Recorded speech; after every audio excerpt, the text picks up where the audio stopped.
Добредојдовте во новото издание на емисијата Патуваме со ЕСИ на ЕСИ Радио Скопје. Денес ќе отпатуваме во една од најпознатите островски земји, а тоа е островската земја Исланд. Оваа островска држава се наоѓа во северниот дел на Атлантскиот океан, северно-западно од Велика Британија до самиот северен поларен круг. Карактеристични за Исланд се гејзерите и вулканите, а на север од земјата се наоѓаат многобројните фјордови. Главен град е градот Рејкјавик, а најблиски прекуморски соседи се Гренланд, Норвешка, Фарските острови и Шкотска. Лежејќи на постојано активна геолошка граница меѓу Северна Америка и Европа, Исланд е земја на живи контрасти на климата, географијата и културата. Пенливите глечери, како што е глечерот Ватна, најголемиот во Европа, се наоѓаат низ неговите нерамномерно прекрасни планински масиви. Изобилството топли гејзери обезбедуваат топлина за многу домови и згради во земјата и овозможуваат земјоделство во пластеници во текот на целата година. Како што и голфската струја обезбедува изненадувачка блага клима за она што е едно од најсеверните населени места на планетата. Исланд е основан пред повеќе од 1000 години за време на викиншкото доба, на истражување и населен од мешано нордиско и келтско население. Првите доселеници на островот биле викинзите во текот на 9 век. Првиот доселеник кој останал да живее трајно на Исланд бил Инголфур Арнарсон. Во 930 година бил организиран првиот парламентарен, тоест парламент Алтинг, најстар во континуитет во светот. Раната населба, составена првенствено од норвешки морепловци и авантуристи, потекна по натамошни екскурзии до Гренланд и брегот на Северна Америка, што нордијците го нарекоа Винланд. И покрај неговата физичка изолација на околу 500 милии, 800 километри од Шкотска, нејзиниот најблизок европски сосед, Исланд остана во текот на својата историја дел од европската цивилизација.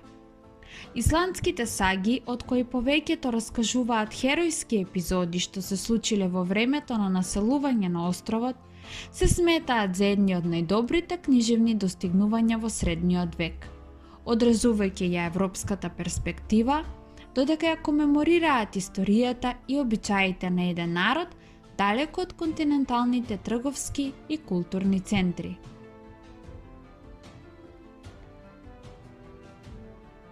Исланд е скандинавска земја, најстарата демократија во светот, но модерна во речиси секој поглед. Меѓутоа, за разлика од повеќето европски држави, тоа е етнички хомоген, толку многу што генетските истражувачи ги користеле неговите жители за да ги проучуваат наследните нарушувања и да развијат лекови за низа болести. Иако се повеќе се интегрирани во европскиот мејнстрим, исландјаните се грижат да ги зачувуваат своите традиции, обичаи и јазик. Многу исландјани, например, се уште веруваат во џуџињата, во троловите и други фигури во митскиот пејзаж на нордиското минато, додека дури и исландјаните кои живеат во градовите имаат визија за нивната земја како пасторална земја.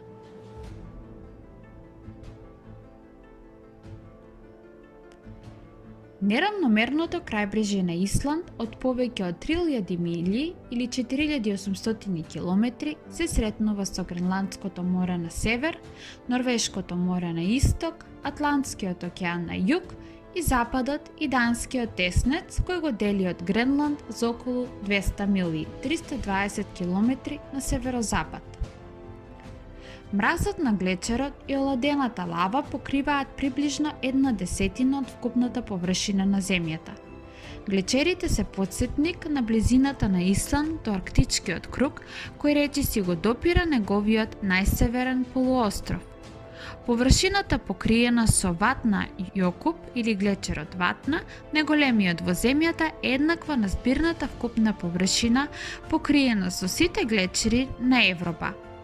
Вулканите кои допираат длабоко во нестабилноста на внатрешноста на земјата се објаснуваат со фактот дека Исланд се наоѓа на врвот на средноатлантскиот гребен.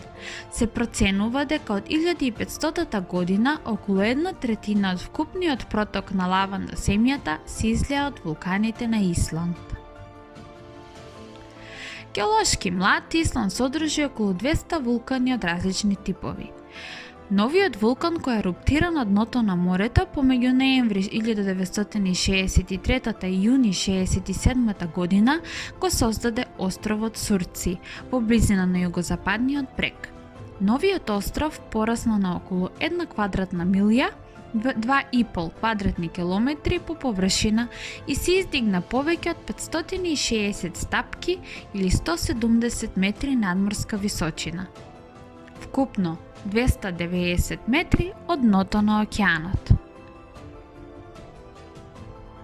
Вулканската активност е особено честа од 70-тите години. Голема ерупција се случи во 1973 година, кога вулкан на островот Хејма истори лава во градот Веста Манејер, важен риболовен центар. Повеќе од 5000 жители мораа да бидат евакуирани.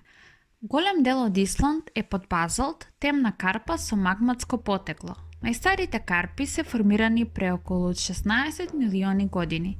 Пејзажот во базалтните области е еден од висорамнини и фјордови кои се карактеризираат со последователни слоеви на лава видливи еден на друг на страните на долината.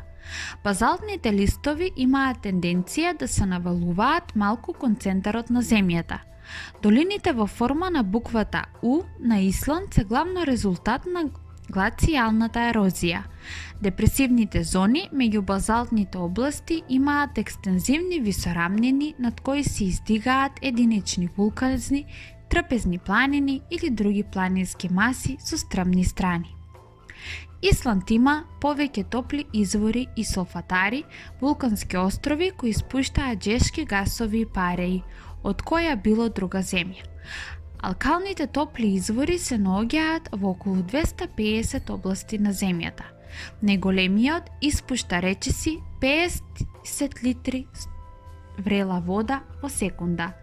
Се проценува дека вкупната излезна моќ на областа Торфајокул или глечерот Торфа, најголемата од 19-тите високотемпературни солфатара региони, е еднаква на околу 1000 мегавати.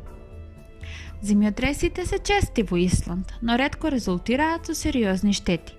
Повеќето од зградите подигнати од средината на 20 век се изградени од армиран бетон и дизајнирани да издржат силни удари од земјотреси. Традиционално Исланд е поделен според 4 точки на компасот. Центарот на земјата е ненаселен, на југозапад неколку убави природни пристаништа го насочија интересот кон морето, а добрите риболовни терени лежат покрај бреговите на овој регион. Поради големите полиња со лава и ризишта, југозападот има малку обработливо земјиште. Средниот запад е поделен помеѓу риболов и земјоделство и има многу места со голема природна убавина. Западните фјордови имаат бројни, добро заштитени пристаништа и добри риболовни терени, но малку низини погодни за земјоделство. Северот е поделен на неколку помали области, од кои секоја има релативно добро обработливо земјиште. Источните фјордови личат на западните фјордови, но имаат внатрешна низина. Југоисточниот дел е затворен помеѓу глечерите и морето, има пејзаж со груб раскош. Јужната низина го опфаќа главниот земјоделски регион, почвените и климатските услови се поволни и е блиско до најголемиот пазар во земјата. Тоа е Рејкјавик и неговата околина. Обилните врнежи ги хранат бројните реки и езера во глацијалниот пејзаж. Многу од езерата се покриени со бранови од лава или мраз. Присуството на водопади е типично за геолошкиот млад планински предел. Реките се главно потоци преполни со отпад од глацијално потекло или бистри потоци формирани од врнежи од дожд и извори од подземни води.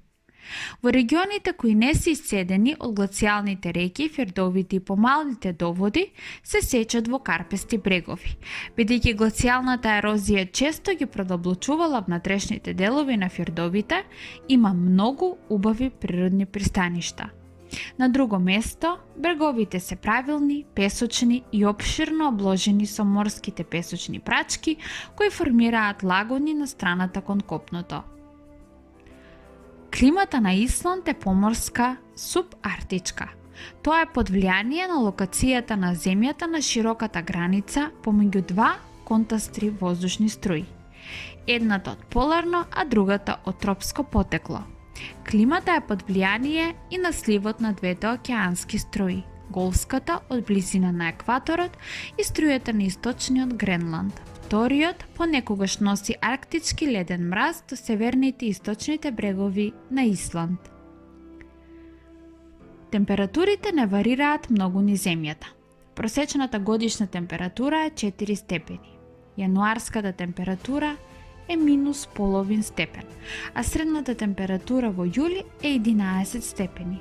Снег паѓа околу 100 дена годишно на северозапад, а околу 40 на југоисток. Врнежите се чести, особено во зима, а повремено може да има и обилна магла, но грамотовиците се ретки. Кој што е случајот низ нордиските земји, помалку од 5% од населението на Исланд се занимава со земјоделство, а овој број продолжува да опаѓа. Главното занимање се сточарството, главно овци и млекарството. Околу 1/5 од земјиштето е обработливо, а неголемиот дел се користи за пасење. Оранжериите се вообичаени, особено во јужниот дел на земјата. Исланд е практично самодоволен во свежа храна и млечни производи, но увезува повеќето други прехранбени производи. Постојаното подобрување и технологијата за риболов на Исланд го зголеми уловот и покрај постепената ерозија на она што некогаш било енормно богато население на риби во близина на бреговите на земјата.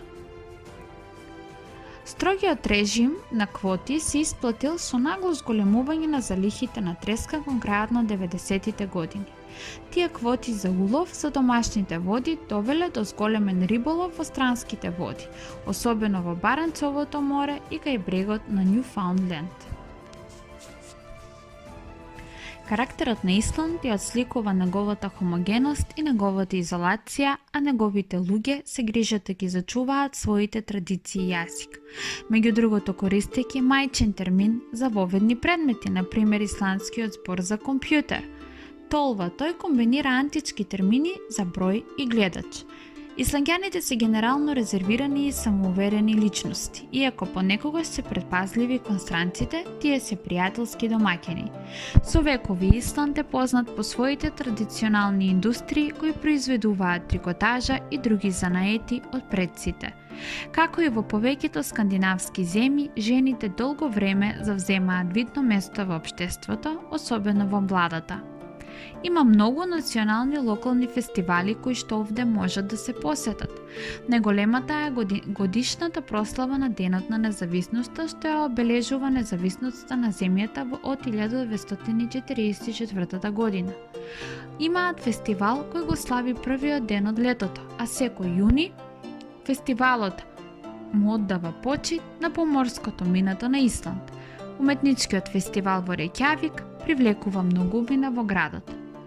Исландската кујна се фокусира на рибарската индустрија во земјата. Хакарл или гнила ајкула е лута традиционална храна. Достапни се треска, тревник, кит, месо од фоки. Други традиционални јадења вклучуваат лосос мариниран во сол и копар, чадено јагнешко, тестиси на овни. Јадење слично на хагис направено од утроба од овци. Скјар, кој е најправен од култивирано безмастено млеко, е карактеристичен исландски десерт. кој се служи со свежи боровинки во лето. Кафето изгледа се присутно, а уникатен исландски приелог е брени вин, кој се прави од компири и од ким. Додека зборувам за Исланд, неминовно е да зборувам и за уметноста. Уметноста била долго време поврзана со религијата, прво со римокатоличката црква, а потоцна со лутеранската црква. Првите професионални сликари се појавиле во 19. век и постојано се зголемувал нивниот број. Како што Јоханес Кјарвал, тој е познат по своите портрети на исландскиот селски живот и ги истакнува карактерот и убавината на оваа земја. Исланѓаните се високо писмени луѓе, кои ја ценат изворедната традиција на проза и поезија на нивната земја. Луѓето од сите возрасти ги проучуваат древните исландски саги, особено во руралните делови на земјата. Уживаат во компонирање и изведување римур или версифицирани саги. Уникатен придонес за западната литература сагите на исланѓаните од доцниот 12 и почетокот на 13 век ја вклучуваат сагата Нјалс, прозем приказ на одмазото што го зафати островот 3 века порано, чинејќи десетици животи. Таа е една од најдолгите и веројатно најубавите саги на островот. Во сагата Лакстала катастрофално се развива љубовен триаголник, а средновековните приказни за Еда ги раскажуваат постапките на боговите и божиците на антискиот нордички пантеон. Се состават од два тома, прозата Еда и поетската Еда. Тоа е најцелосниот и најдеталниот извор за модерното познавање на германската митологија. Исланд честопати бил амбиент на европската литература. Неколку исландски писатели добија меѓународно признание, како што е Халдор Лакснес, кој беше награден со Нобеловата награда за литература во 1955 година, чиј роман "Независни луѓе" е камен на модерната исландска литература. Други домашни писатели, како што се Тор Еинар Мар, пишувале за театарот и филмот, а нивната работа станала поинтернационална по тема и поставка. Музиката ужива огромен пораст по Втората светска војна.